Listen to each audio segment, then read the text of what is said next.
I don't have much to say. I haven't prepared anything. I just wanted to say hello. My name's Edie Wyatt. I'm a bit of a cheeky and mouthy bitch. And that should be okay in Queensland. Today is a bit of an anniversary for me. It's the 13th of July. This day in 1988, I woke up on a cold July morning to hear that my cousin had been found unresponsive on the floor of his mother's house. My cousin's name was Kevin Rosterola, and I loved him very much. He was quite an effeminate sort of young man as a boy, and he had an interesting relation with the Queensland Police. In 1988, a gay man like him was not necessarily treated well in this city.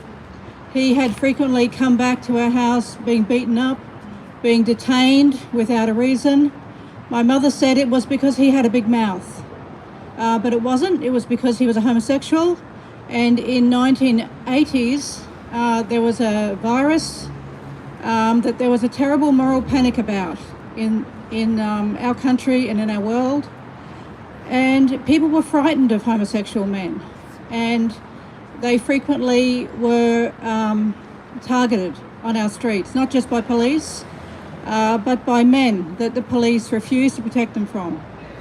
So this was a corruption. In those years, the Queensland Police was corrupted. I don't think any of these boys here or women would deny that. We had an inquiry. 1987, the Four Corners, when the ABC was not corrupted, had a program called the Moonlight State.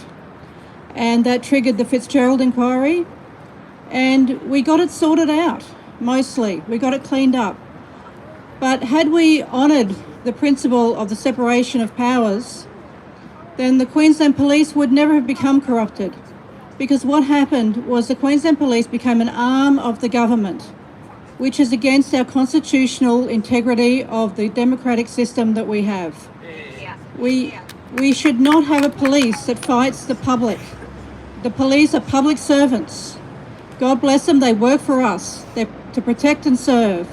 And we have been pointing out a corruption in the Queensland government, which has meant the Queensland government has redefined human sex characteristics, which means that women are no longer protected because they can't be defined. So women can't have a safe space, lesbians can't have a single-sex dating space. Prisons are no longer single-sex, women are being raped in prisons. So we want to come and say some stuff about this. And at every step, we have been thwarted by the government. And please, Queensland Police, fight the corruption that enables you to be used as an arm of the government, because you're not. You serve the people. The police are here to serve the public, and they have to be independent of political narratives. They need to be removed from ACON for a start, who are a political lobby group, who are anti-women, who are anti-lesbian, and who are anti-homosexual.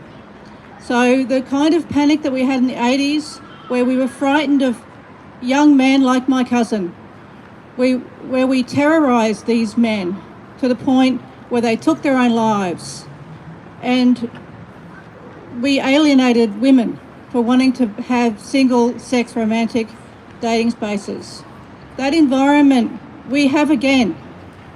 We are alienating people from our society for believing that sex is real, and embracing people like this Mr. Tickle here, who we can see on this sign, who harasses a woman for wanting to set up a business.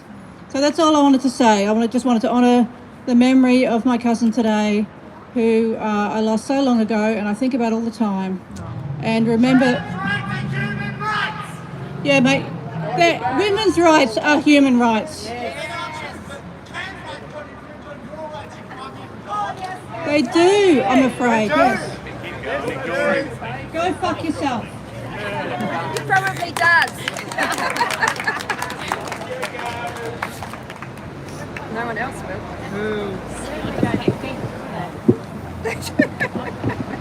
Okay, next one.